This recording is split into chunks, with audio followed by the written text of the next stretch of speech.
doctor is in. We are living in stressful times with the pandemic. So is stress causing your chronic pain? Joining us to discuss is integrative pain physician Dr. Sheetal DeCaria, who is the author of the book, Break the Chronic Pain Cycle. Welcome to Bloom, doctor. Thank you. So, doctor, I would imagine continuous levels of long stress can cause long-term health problems. So how does stress cause pain in the body? So what happens when we are stressed is that we enter into this fight or flight response. And that's when we tense our muscles, our body shifts blood away from our stomach to things like our brain and our muscles so that we can actually respond. Now, what's supposed to happen is that stressor is supposed to pass and we're supposed to return to a relaxed state.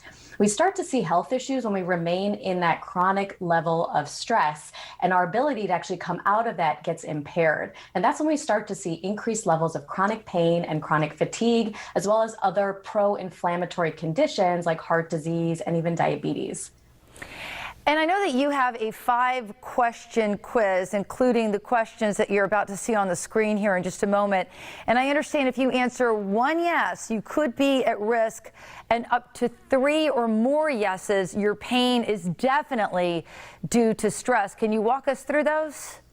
Yes, absolutely. The first question is, do you suffer from TMJ syndrome, headaches, neck or back pain, bladder or pelvic pain? The second question is, do you suffer from a diagnosis of depression or post-traumatic stress disorder? The third is, think back to your childhood. Did you go through a traumatic experience, maybe the death of a parent or some form of abuse? The fourth question is, are you someone who is constantly stressed out? You feel anxious all the time or multiple times throughout the day? And the final question is, think back to when your pain started. What were you doing in the weeks or months leading up to that? Did something stressful happen? Maybe you moved, you lost your job, went through a divorce. Just think back to that time. And like you said, if you answer yes to 3 or more, there's definitely a link between your chronic stress and your pain, and you really need to address that stress in order to effectively reduce your chronic pain levels. Well, this is very eye-opening. I mean, just following along with you, I felt like I was answering yes to too many of those. And a lot of people respond to those questions with yeses. So after you take the quiz, what can you do from home to heal? Sure. There's easy steps we can do even from home. The first one is service. Now, volunteering has been shown in fMRI studies, those are studies on our brain, to actually improve pain, decrease stress, and even have people live longer. So there are a lot of virtual volunteer opportunities that we can look into right now.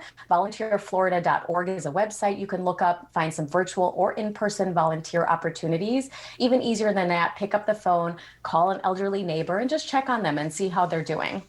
That's really great. And every time I volunteer, you know, I do feel a lot better afterwards. I feel like it's done more for me than probably for the organization that I'm helping. Any other tips for handling stress?